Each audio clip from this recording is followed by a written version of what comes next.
He was going into hospice. Didn't he have 2 tumors wrapped around his heart? He had 2 tumors wrapped around his heart.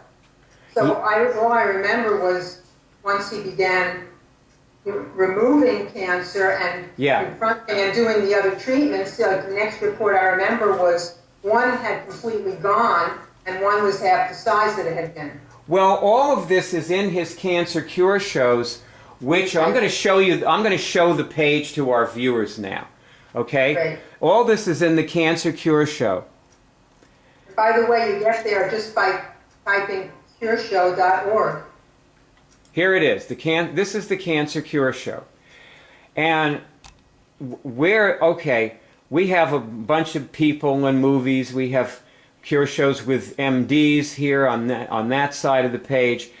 And then down here is what we call our featured shows. So here we are at Charles' Cure Show. I'll just see what I did is it's really right near the top. We go from Cancer Cure Show right down here to the featured shows.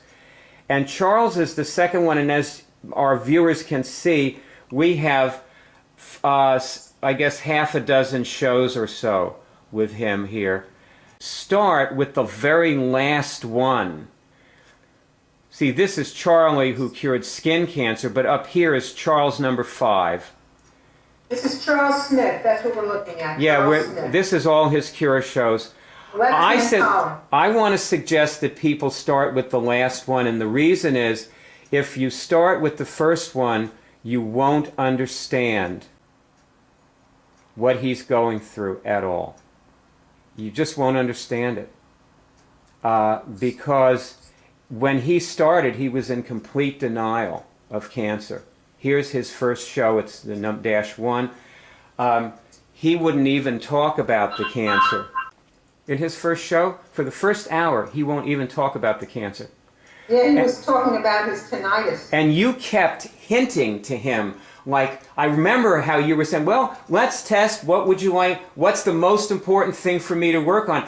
And his testing was telling him to work on the tinnitus.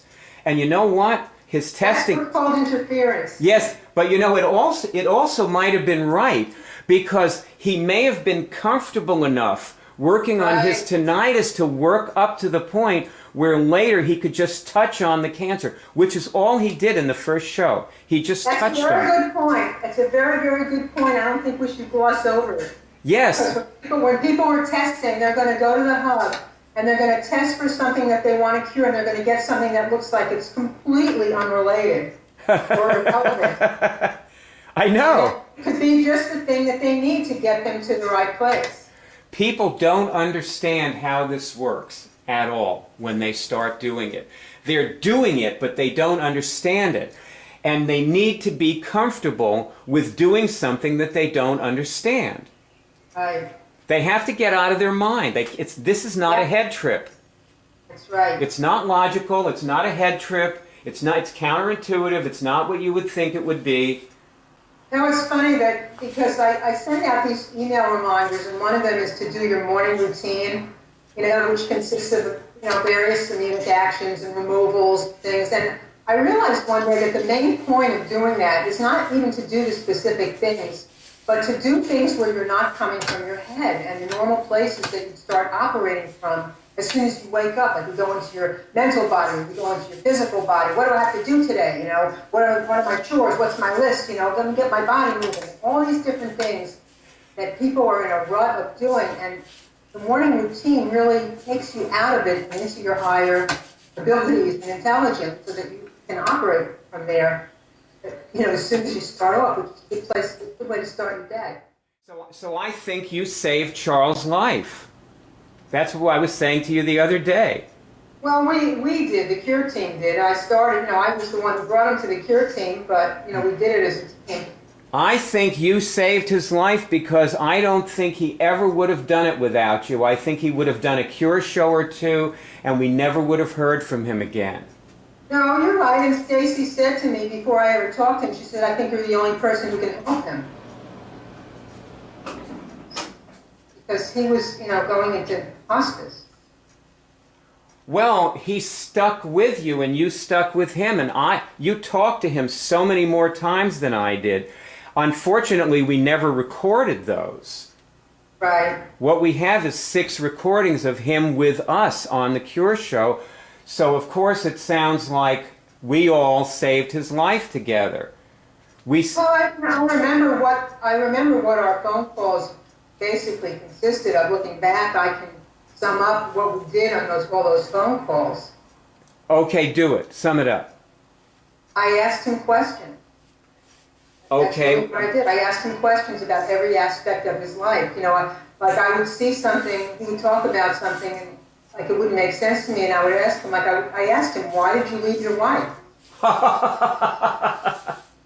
And he started to think, and he couldn't give me an answer, and then he started to look at what was going on with him, and he came up with all these things that he hadn't realized or noticed about himself, and he slowly but surely began to see that he made a bad choice.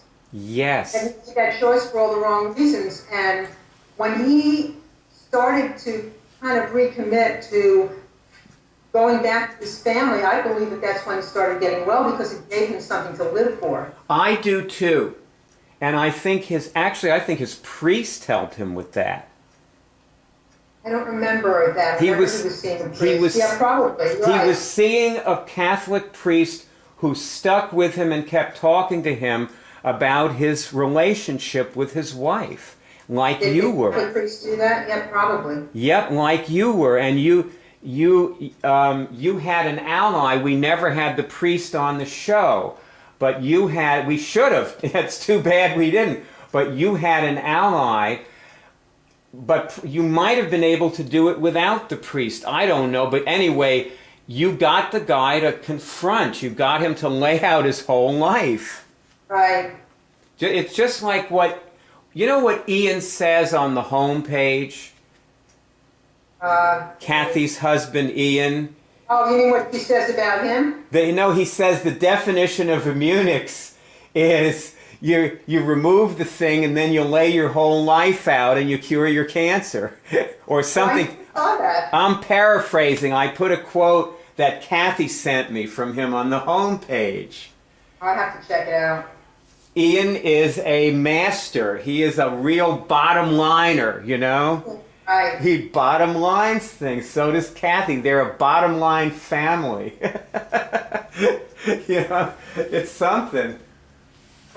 Anyway, so Charles had cancer. He was a stage 4 terminal cancer, and he ended up with no cancer like around 2 or 3 months later. It took around a TV season to cure him.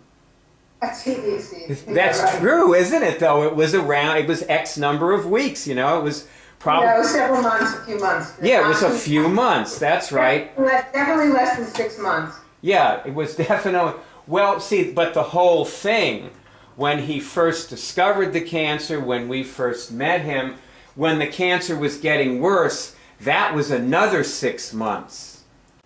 So we were hanging out with Charles a long time. I don't remember when the cancer was getting worse, because when he was going into hospice, didn't he have 2 tumors wrapped around his heart? He had 2 tumors wrapped around his heart.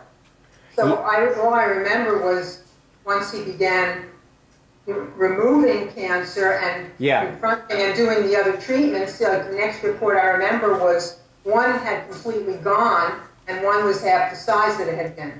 Well, all of this is in his cancer cure shows, which I'm going to show you. I'm going to show the page to our viewers now.